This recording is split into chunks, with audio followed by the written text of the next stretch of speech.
Did you know 15 to 20% of cancers are caused by microbes? Imagine a silent invader, a virus or bacterium, hijacking our cells and turning them against us. Welcome to Microbial Carcinogenesis, where we discuss infection can trigger cancer. Hello, welcome to our channel. Now we will discuss about the various microbial carcinogen one by one and the various mechanism involved in the carcinogenesis.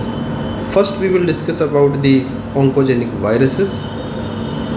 In this category, first we have is STLV1, human T lymphotropic virus 1. This is an RNA virus or retrovirus associated with adult T cell leukemia or lymphoma. This virus has a tropism for CD4 T helper cell. Tropism refers to affinity for that particular cell.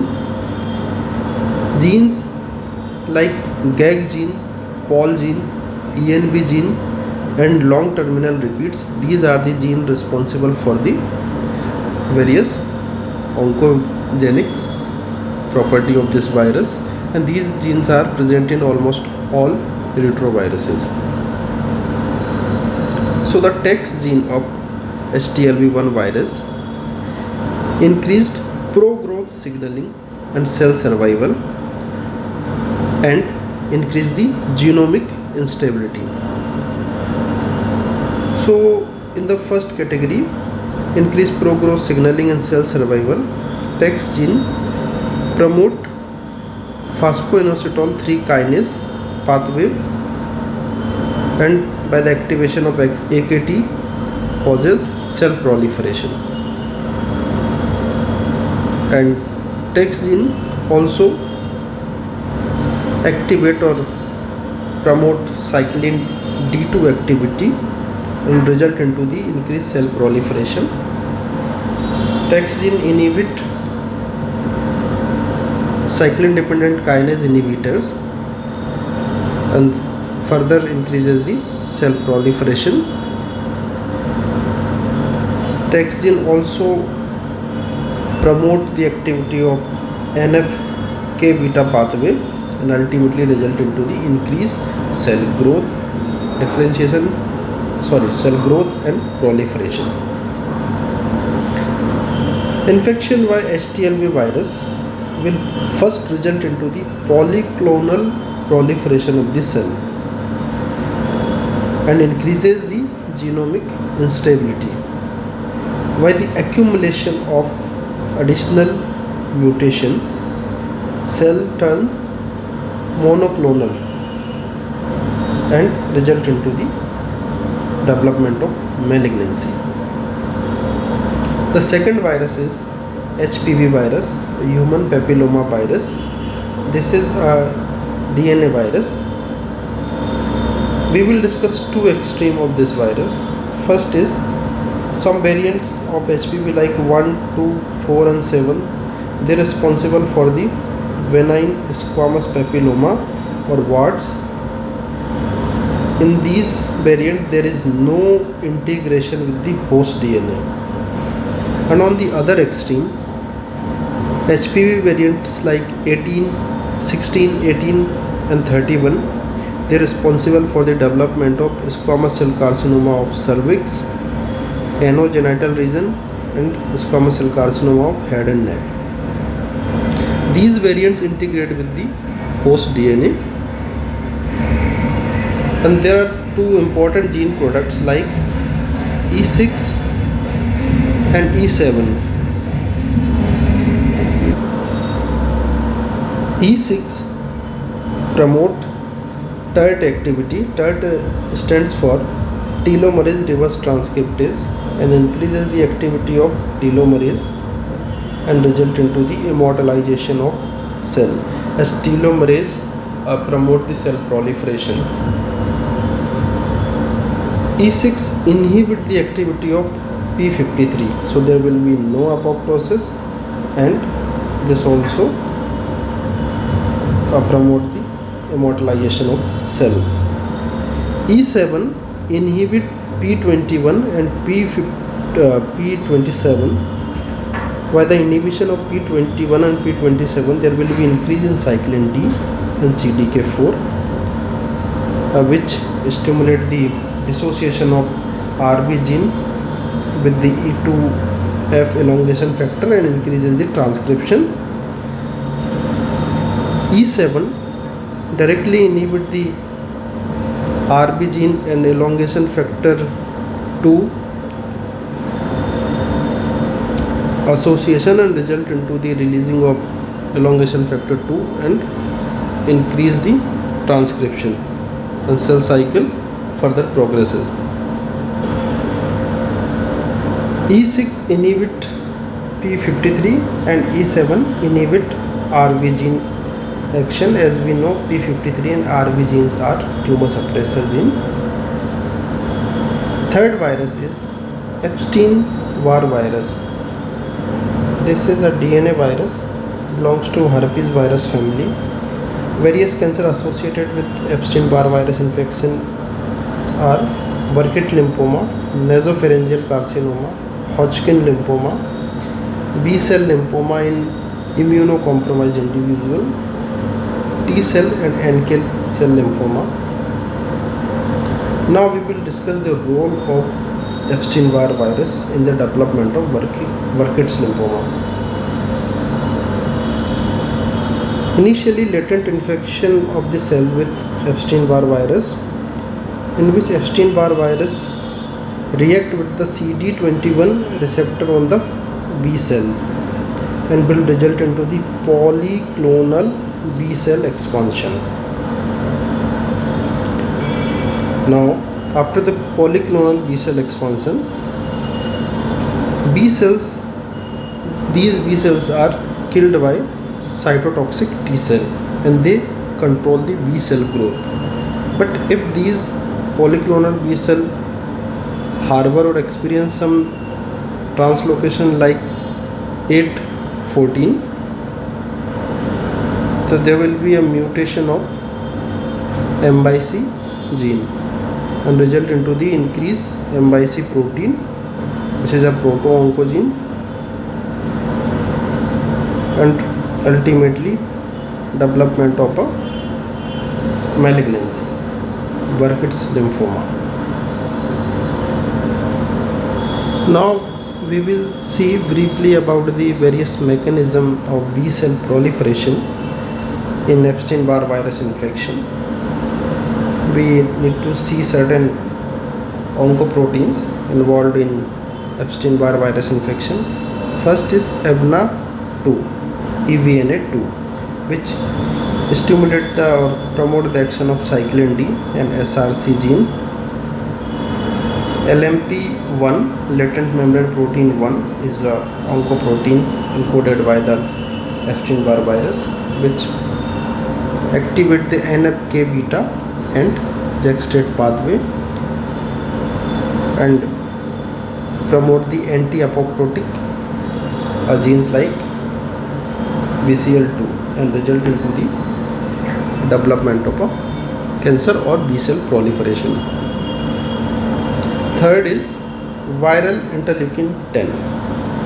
This helps in evasion of immune system, as this viral interleukin 10 resembles the human interleukin 10, which is an anti-inflammatory cytokine. So helps in evading the immune system and the proliferation of cell. Role of Epstein-Barr virus in nasopharyngeal carcinoma. 100% nasopharyngeal carcinoma associated with the Epstein-Barr virus. The LMP1 expression stimulate the NFK beta pathway, which further activate or promote VEGF, FGF2, MMP9 and COX2 and result into the oncogenesis or malignancy. Now other viruses are hepatitis V virus and hepatitis C virus. They basically responsible for the carcinogenesis through immunologically mediated genomic instability. First, we will discuss about the hepatitis B virus, which is a DNA virus. HBx gene in hepatitis B virus promote signal transduction pathway and structural changes in the genome and responsible for the tumorigenesis or malignancy named hepatocellular carcinoma. Hepatitis C virus is an RNA virus, has a Hep C core protein which promote the growth promoting signaling pathways and result into the tumorigenesis or development of malignancy hepatocellular carcinoma. Another virus or oncovirus is Kaposi sarcoma virus or human herpes virus 8. This is a DNA virus responsible for the development of Kaposi sarcoma. Kaposi sarcoma has mainly 4 variants, namely classical Kaposi sarcoma, endemic Kaposi sarcoma, transplant associated and AIDS associated. So the classical Kaposi sarcoma, particularly seen in old age, and the clinical features appear in extremities. First, the development of patches, then plaque formation, and in the last stage there will be nodule. Seen in the Mediterranean population. In endemic Kaposi sarcoma, this is seen in HIV seronegative individuals are comparatively younger age, less than 40 years, or in the middle age. Lymph node involvement is there and the prognosis is very poor in endemic Kaposi sarcoma. Transplant associated Kaposi sarcoma is seen in solid organ transplant individual. AIDS associated Kaposi sarcoma, this is the most common HIV related malignancy, but due to the advent of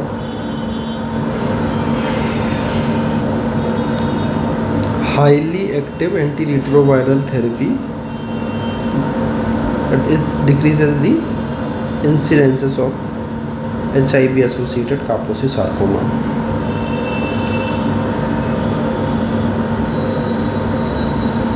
Pathogenesis involved is immune mediated pro-inflammatory and neurovascular cytokines. They increases the survival and proliferation of spindle shaped cell. So immune mediated pro-inflammatory and neovascular cytokines plays an important role in this.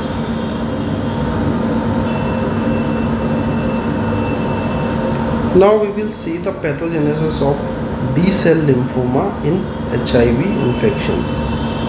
So in early HIV infection, there will be increased follicular T helper cells. They ultimately increases the germinal center B cell and result into the B cell hyperplasia. B cell hyperplasia after some mutation or accumulation of mutation will result into the B cell lymphomas with translocation. For example, Burkitt lymphoma with the mutation of MYC gene, and large B cell lymphoma in which the mutation of BCL6 gene is there. In advanced HIV infection, there will be depletion of T cell and unchecked Epstein-Barr virus and Kaposi sarcoma virus reactivation in latently infected B cell is there, because individual render immunocompromised, so that there will be reactivation of latently infected B cell with the Epstein-Barr virus and Kaposi sarcoma virus. So virus associated B cell lymphomas like Epstein-Barr virus positive large cell lymphoma, Kaposi sarcoma virus positive primary effusion lymphoma, and Epstein-Barr virus positive Hodgkin lymphoma will be there in advanced infection. Now we will discuss about the another microbial carcinogen, Helicobacter pylori. This is a gram-negative curved rod-shaped bacterium. Chronic infection with Helicobacter pylori increases the epithelial cell proliferation, and after the epithelial cell proliferation due to some genomic instability resulting to the development of malignancy. So there are two kinds of malignancy associated with Helicobacter pylori. First is adenocarcinoma, in which KEGG gene plays an important role. KEGG gene increases the growth factor stimulation and resulted to the development of adenocarcinoma. And the other malignancy is maltoma or lymphoma, in which there is polymorphism in promoter cytokines like interleukin 1 beta and TNF. Polymorphism in promoter cytokines like interleukin 1 beta and TNF and result into the polyclonal B cell proliferation, which after some accumulation of some mutation or additional mutation stimulate the NF-K beta pathway and development of monoclonal proliferation and ultimately converted to the malignancy or maltoma.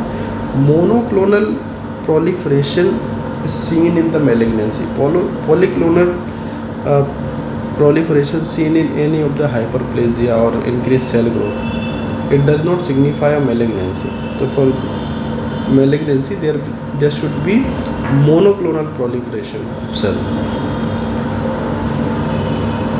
Thank you for your time.